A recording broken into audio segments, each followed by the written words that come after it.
नहीं यार, ये सिर्फ जो है ना डीलर्स की गेम है। ऐसा किसी जगह पे ऑफिशियली नहीं कहा गया जो है ना। ऐसी बात नहीं है, ऑफिशियली नहीं कहा गया। डीएचए का जो बैनर आपने देखा है उस पे ये लिखा हुआ है कि लोकेशन बैलेट में जाने के लिए एफिडेविट टू एलोकेशन कन्वर्ट करा लें। ठीक है। अब हर फाइल जो है वो कभी भी एफिडेविट की शक्ल में बैलेट में नहीं जाती, उसको एलोकेशन करवाना पड़ता है। उसमें डीएचए ने ये कहीं नहीं लिखा कि आपका मतलब जो है वो लोकेशन बैलेट जो है वो इसमें जाएगा। वो फ्यूचर में कोई भी बैलेट हो सकता है, वो 6 महीने बाद हो सकता है, वो साल बाद हो सकता है, वो 3 साल बाद हो सकता है। ठीक है, इसमें कंफ्यूज ना हो। ये जो है ना इसका कोई एक्स्ट्रा बेनिफिट सच नहीं है। कुछ डीलर जो हैं वो ये कहते हैं कि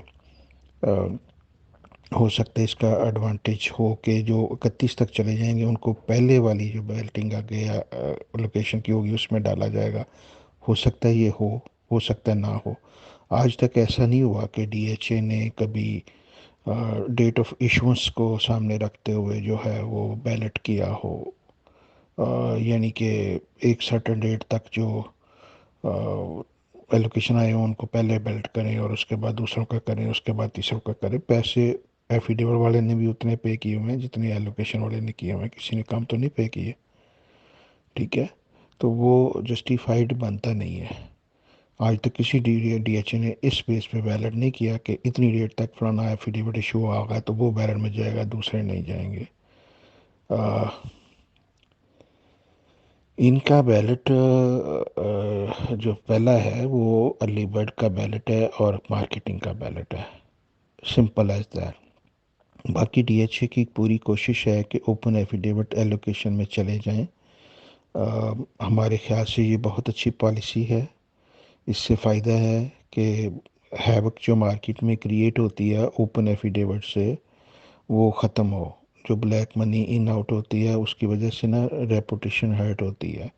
जिन जेन्युइन लोगों ने भी कोयटा बाय करना था वो इतनी फ्लक्चुएशन देख के डर के पीछे हट जाते हैं, वो बाइंग नहीं करते लॉन्ग टर्म के लिए। ठीक है। और सट्टेबाज जो है वो तो पैसा बना जाते हैं। वो मतलब 10 बंदे जो हैं वो फाइलें खरीदते हैं, वो इकट्ठी खरीदते हैं और फिर ऊपर जाके एकदम हैवक क्रिएट करके सारी जो है वो बेच देते हैं। डीलरों की गेम हो रही है, चंद डीलर ये कर रहे हैं। तो उसमें ये है कि जेन्युइन बायर जो है ना वो हर्ट हो रहा है, सेलर भी हर्ट हो रहा है। तो डीएचए की ज़्यादा से ज़्यादा कोशिश है कि ओपन एफिडेविट को जितना ज़्यादा हो सके वो कम किया जाए। ये एक उसकी कड़ी है कि वो इनक्रेज कर रहे हैं कि लोग एलोकेशन में जाएं। जनरली ये होता है जब भी कोई लोकेशन का बैलेट आता है उसमें सारे एलोकेशन जो उस डेट तक इशू हो जाते हैं वो बैलेट में जाते हैं। अब उसमें डिपेंड करता है कि नंबर कितनों को लगेगा। जैसे गुजरावाले ने किया है कि एक सर्टेन डेट थी, उसके ऊपर उन्होंने बैलेट कर दिया। ठीक है। उस बैलेट के अंदर जो है उन्होंने लेट्स से 30% 40% को प्लॉट लगा दिया, बाकी को नहीं लगाया नंबर। लेकिन सारे बैलेट जो आखिरी दिन भी एलोकेशन बना था ना उस दिन बैलेट से पहले उसको भी नंबर लगा। मेरे क्लाइंटों के नंबर लगे हैं। कईयों ने 6 साल 8 साल 9 साल पहले की चीज़ ली हुई है, उनको कुछ भी नहीं मिला, वो अभी वेट में है। तो ये डेट डिपेंडेंट अभी तक नहीं हुआ जो है ना। आगे हो सकता है हो सकता है ना हो। डीएचए अनाउंस कर भी सकता है कि दिसंबर 2021 तक जिसने एलोकेशन बना लिया हम पहले बैलेट में उसको देंगे चांस। अब उस बैलेट में चांस में जो है वो आपका हो सकता है 10% सिर्फ सक्सेस रेट हो सकता है 20% को वो विनर करार दें। वो 100% नहीं होंगे, हो नहीं सकते। अगर वो ऐसा करते हैं तो वो अर्ली बर्ड और मार्केटिंग फाइल जो है वो गिर जाएगी। ठीक है, उसमें गैप देंगे, अच्छा भला देना चाहिए डीएचए कोयटा को। लोकेशन बैलेट और अर्ली बर्ड की बैलेट में कम से कम 6 महीने का साल का टाइम होना चाहिए। फिर वो प्राइस स्टेबल रहेगी। अगर वो साथ ही उसका भी बैलेट कर देते हैं चाहे 10% का 20% का तो वो शायद मार्केट पे सेलिंग प्रेशर फिर आए जो है ना। अवेलेबिलिटी जो है इस अभी देखिए सिर्फ 1500 मैक्सिमम फाइल है इस वक्त। कोई 1400 कहता है, कोई 1500 कहता है। वो है अर्ली बर्ड की। और कंफर्म्ड है कि 400 फाइल जो है वो मार्केटिंग की फ़ाइलों की है, 5 मरला की। ये बड़ी लिमिटेड सप्लाई है। इसमें मेजॉरिटी लोगों ने ओवरसीज़ पाकिस्तानी ने लेके रखे हुए हैं। ठीक है, वो तो सेल नहीं कर रहे। तो जो थोड़े बहुत सेलिंग के लिए आते हैं उनका रेट इतना अच्छा बना हुआ है, और उसी वजह से एफिडेविट का रेट अच्छा बना हुआ है। अब इस इम्बैलेंस को जो है ना बड़े तरीके से लेके आगे चलना पड़ना है। थोड़े थोड़े छोटे छोटे बैलेट करने पड़ने हैं, इसी तरह कि एक सर्टेन डेट तक जो एफिडेविट बन जाएगा, एलोकेशन चला जाएगा, वो उसमें शामिल हो जाएगा, और उसमें से जो सारे शामिल होंगे उसमें से हो सकता है को 5% 10% एक एक टाइम पे वो बैलेट करें। डिफरेंट डेट आती जाएंगी। अब फॉर एग्जांपल ये हर 6 महीने बाद हो सकता है, हर साल बाद हो सकता है। इकट्ठा बैलेट शायद ना हो। इकट्ठा बैलेट करने के लिए बड़ा भी टाइम चाहिए, प्लानिंग चाहिए।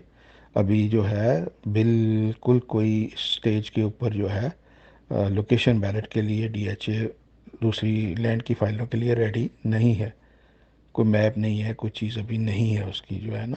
वो एरिया जो है वो काशी बैरिया टाउन के जो बैक साइड पे सारा एरिया आता है, उसमें फर्दर ब्लॉक्स आने आगे, वो एरिया की प्लानिंग, टाउन प्लानिंग वगैरह भी रेडी नहीं है, उसमें काफ़ी टाइम चाहिए होता है। फिर आर्मी अलॉटमेंट भी होनी है, उनके एनओसी भी आने हैं, उनकी चीज़ें भी आनी है। तो ये सारी चीज़ों को ना काफ़ी केयरफुली डीएचए कोयटा जो है ना लेके चल रहा है। They are doing very good job. इस स्टेज तक जो है वो बड़ा अच्छा उसको हैंडल कर रहे हैं, डेवलपमेंट को भी और प्लानिंग को भी, हर चीज़ को। तो ट्रस्ट रखें, ये लॉन्ग टर्म बड़ी अच्छी इन्वेस्टमेंट है। शॉर्ट टर्म में ऊंच नीच जो है वो चलती रहती है, दैट इज़ नॉर्मल। ओपन जब तक फाइलें हैं ये आपको हलचल नज़र आएगी, लेकिन आपने इससे डरना नहीं है। अगर लॉन्ग टर्म इन्वेस्टमेंट करनी है तो आप कर सकते हैं। इस स्टेज पे आज की प्राइस अच्छी प्राइस है, लॉन्ग टर्म के लिए भी अच्छी प्राइस है। शॉर्ट टर्म में भी इसमें प्री बैलेट गेन होगा, क्योंकि मेजॉरिटी लोगों को पता ही नहीं है।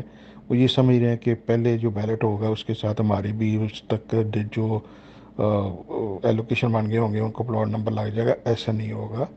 जब वो ये उनको बैलेट के बाद पता चलेगा तो फिर ये फाइल शायद हर्ट हो। ये चीज़ है जो है ना।